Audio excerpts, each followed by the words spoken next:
पुण्यातली घटना असो किंवा मग रायगडमधले हे आकडेवारी आता वाढत चाललेल्या आहेत, काय यावरती प्रतिक्रिया द्या? बघा, झालेल्या गोष्टी या वाईटच आहेत. पुण्याच्या घटनेमधून बोध घेण्यासारखा आहे की कशा पद्धतीने कुरिअर बॉय असल्याची बतावणी करत एक हरामखोर त्या ठिकाणी आला आणि सही करायला पेन नाहीये, पेन विसरलोय म्हणत मुलीला आतमध्ये पाठवलं.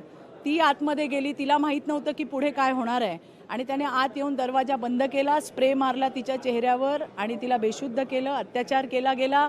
त्याचा सेल्फी काढला गेला, त्याच्या खाली नोट लिहिली गेली, कुणाला सांगितलं तर फोटो व्हायरल करेल अशी धमकीसुद्धा दिली गेली. या संदर्भामध्ये, या घटनेमध्ये मला हे सांगायचं आहे, गुन्हा रजिस्टर्ड झालेला आहे. फॉरेन्सिक टीम त्या ठिकाणी पोहोचलेली आहे.